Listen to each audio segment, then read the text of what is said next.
This weekend, much of the world's attention turns to the royal wedding between Prince Harry and actress Meghan Markle. Much has been made of the stories, allegations, claims, the strange relationship between Meghan and her father, Thomas Markle. We here decided to get to the bottom of the story, get to the center of the controversy, and traveled to Mexico to meet with Thomas for an exclusive sit-down interview to share his side with the public. Mr. Markle, thank you for joining us here today. We spoke over the phone last week, and you had mentioned that you would like a public forum to set the record straight on why you would not be attending your daughter Meghan Markle's wedding to Prince Harry, dubbed as the royal wedding. Yes, thank you, Nick. The reason I will not be attending my daughter Meghan's wedding is because I was unable to book a flight. All the flights evidently to England from Mexico are full.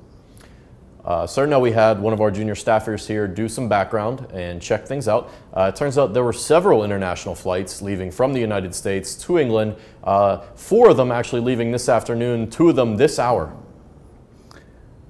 I also had tickets to see Bon Jovi. Sir, a simple Google search has revealed that Bon Jovi is not currently on tour. I had another heart attack.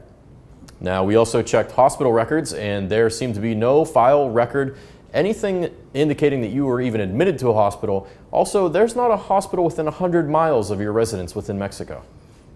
All right, well, Nick, if you're going to get all my dick about it, come and find out this whole thing isn't going to make me a king, okay? I thought if a woman marries a prince, she becomes a princess. Ex post facto, her daddy becomes a king. Turns out, according to my daughter, that's not the case. You know? I'd seen Shrek. Princess Fiona, her dad is King Harold. That's how I thought it worked. Turns out totally wrong. And they're not even going to make her a princess, evidently. She's going to be a duchess. I hate the Dutch. I hate the Dutch so much I won't even split a check. After uncovering the truth, and Mr. Markle discovering that he would indeed not become King of England, I decided to ask about his future, as well as his thoughts on his daughter Meghan's future. The one thing I have to admit to is this has kind of shined a spotlight on me and my family, and we're going to try to take advantage and expand our existing business in Rosarita. We're now going to hire 2 more children to sell Pez, and we're going to bring in 3 more tomato trucks. And what do you think the future holds in store for your daughter Meghan? Probably an eternity burning in hell, if I had to guess. Mr. Markle, do you consider yourself a religious man? I am. I was raised Jehovah's Witness. I don't really practice now because I enjoy birthdays. I spent the entire afternoon with Thomas Markle, and I was very grateful that he was gracious enough to answer every question I asked. However, some of his most insightful remarks occurred during the moments when he assumed we were on break. I trained for 6 years in Japan under the tutelage of Steven Seagal.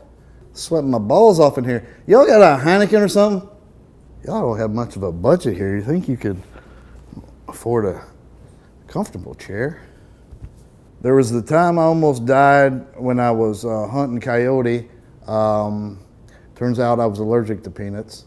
Living in Mexico is cool. They have some good zip lines there, and there's way less talk or controversy over immigration than in the States. I believe most things from here come from goat. I think that's about it. Thank you, Mr. Markle. I appreciate your time. You're very welcome. Can you make a check out to my cousin's name? Absolutely. During our sit-down, and all the way up until his last words, he mentioned money in several different instances. It's very clear that Meghan Markle thinks she has found love, and Thomas Markle thinks he has found a gold mine. So there you have it. The side of the story from the man burdened with such shame, he's forced to live life as a recluse. Burdened by his inability to become king, he hides in the shadows. Thank you for your time, and good night. This has been World News Nick.